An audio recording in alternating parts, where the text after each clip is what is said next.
الحمد لله الذي خلق الإنسان زوجين والصلاة والسلام على سيد الأشرفين وعلى آله وأصحابه الذين هم سعيدوا في الدارين أما بعد. Tuhan Hakim pemangku amanah mulia yang tampannya bahagia, yang cantiknya bak dari surga, yang senyumannya begitu indah mempesona, membuat hati yang melihat langsung terpana. Hati pecinta syarhil Quran yang berbahagia. Saat kita sedang berada di era revolusi industri 4.0 yang merupakan the beginning of information, era menjamurnya media informasi dan komunikasi yang semakin mengagumkan. Media sosial menghadirkan kemudahan yang sangat luar biasa hanya dengan bermodalkan kemampuan dan paket data kita dapat menjelajahi dunia. segala informasi mudah kita dapatkan, rapat jauh seakan ada di depan mata. Hingga aplikasi saham yang semakin menggila tanpa batas meraup kekayaan. Bagaimana hari ini? Tadi yang cepat. Kepentingan komunikasi dan informatika menggambarkan bahwa saat ini pengguna internet di Indonesia diperkirakan mencapai 197 juta jiwa. Namun sayang hadirin, para pengguna media sosial mulai mengabaikan nilai-nilai moral dan etika. Kita perhatikan banyak pejangan kekerasan yang merajalela, tontonan negatif yang dapat merusak mata, aktivitas dunia yang mengalahkan dunia nyata. Bahkan hadirin, oknum-oknum yang tak bertanggung jawab yang semakin durjana. Untuk itu, pada momentum yang penuh dengan ukhuwah ini, perkenankan kami membawa syarahan Al-Quran yang berjudul Etika Berteknologi dan Konsep Al-Quran dengan rujukan firman Allah Subhanahu wa Ta'ala dalam Al-Quran surah Al-Hujurat ayat 6 sebagai berikut.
dengan menyebut asma Allah yang maha pengasih lagi maha penyayang. Wahai orang-orang yang beriman,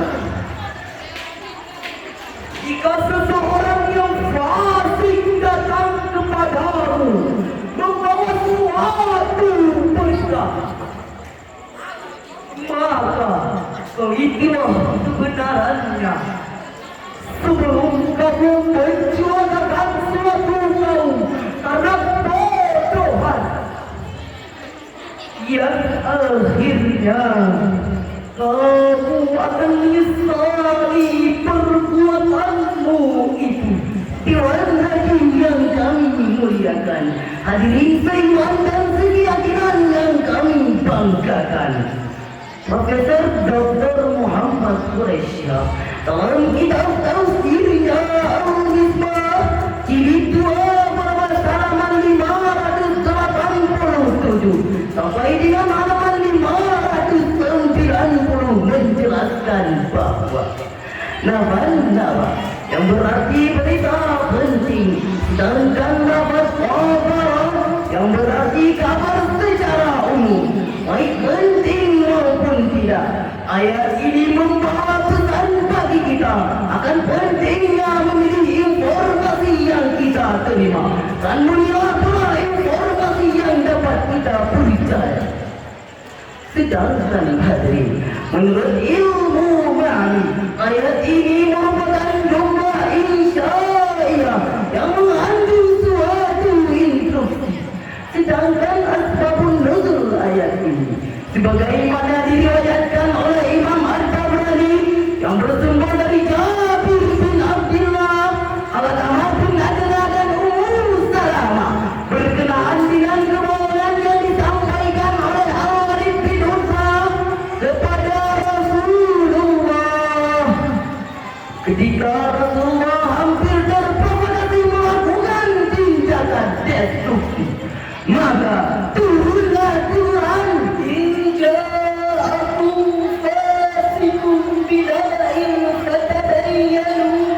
jika datang kepada orang fasik membawa suatu berita, maka bertabayunlah hadirin yang berbahagia. Seiring berkembangnya teknologi di era 4.0 ini, saat ini kita sudah mulai diawasi pihak kepolisian. Liputan 6.com mengabarkan pada distrik kriminal telah menerapkan program polisi virtual yang telah diperlakukan sejak tanggal 24 Februari 2021. Kali ini bertujuan untuk memantau unggahan yang berpotensi melanggar undang-undang informasi dan transaksi di elektronik seperti ujaran kebencian. Kita lihat akhir-akhir ini teknologi di Indonesia yang semakin berkembang, aplikasi-aplikasi baru yang muncul menghasilkan uang, sementara kita lihat angka pengangguran yang semakin melambung. Jalan kebencian yang selalu mengingat budaya asing masuk dan tak lagi terbentukkan. Hadirin, berita hoax semakin hari semakin tak terhitung. Belum lagi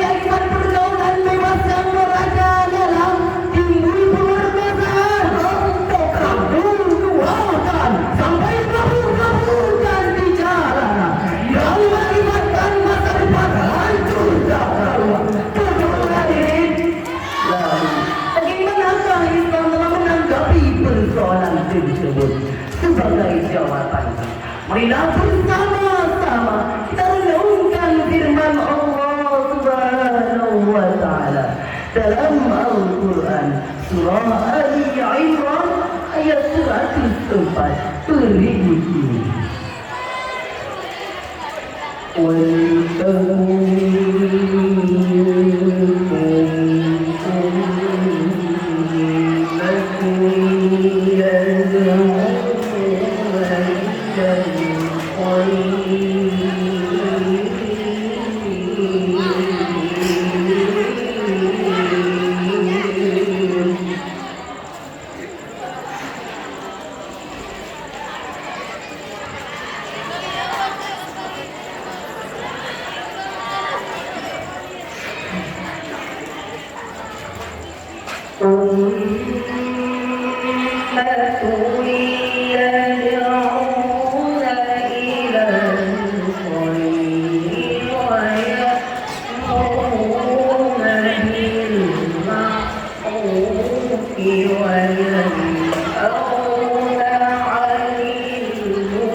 Yang menyuruh kepada kebajikan, menyuruh kepada yang ma'ruf dan mencegah dari yang munkar. Dan mereka itulah orang-orang yang beruntung. Maha benar Allah atas segala firman-Nya. Tuhan bagi yang kami muliakan, hadirin seiman dan sekeyakinan yang kami banggakan, Imam Ibnu Katsir dalam kitab tafsirnya Ibnu Katsir jilid 2 halaman 254 menjelaskan bahwa maksud ayat ini, hendaklah ada golongan umat yang selalu siap siaga dalam menjalankan tugas ini. Meskipun hadirin, tugas ini merupakan kewajiban bagi setiap individu, sebagaimana dijelaskan dalam kitab Sahih Muslim dari Abu Hurairah radhiyallahu anhu, dia berkata, Rasulullah sallallahu alaihi wasallam bersabda, barang siapa di antara kalian yang melihat suatu kebongkaran, maka hendaklah ia merubah dengan tangannya. Apabila ia tidak mampu, maka hendaklah ia mengubah dengan lisannya. Dan jika tidak mampu, maka hendaklah ia mengingkari dengan hati. Dan itulah adalah selemah-lemahnya iman. Hadirin yang berbahagia, Allah Subhanahu wa Ta'ala memerintahkan orang mukmin untuk berbuat kebaikan, menyeru kepada perbuatan yang ma'ruf dan mencegah dari yang munkar. Sungguh orang yang menjalankan ketiga hal tersebut akan mendapatkan kedudukan tinggi kelak di hadapan Allah Subhanahu wa Ta'ala dan mendapatkan keselamatan di dunia dan akhirat. Tarik kebaikan dapat kami tarik mutiara kesimpulan menjadi 3. Yang pertama, penggunaan media sosial mulai merebak melestarikan nilai-nilai moral dan etika. Yang kedua, iman dan takwa merupakan kunci kesuksesan dalam membentengi diri di era revolusi industri 4.0. Dan yang ketiga, menyuruh manusia berbuat baik, Berbuat ma'ruf dan mencegah dari yang mungkar adalah kunci keselamatan dunia dan akhirat. Sepakat, demikianlah yang dapat kami sampaikan. Mari kawan kita laju berkompakan, gunakan instek yang baik juga cermat. Kalau memilah kabar yang ada, kami yakin Indonesia pasti jaya. Kami yakin Indonesia pasti jaya. Kami yakin Indonesia pasti jaya. Jangan-jangan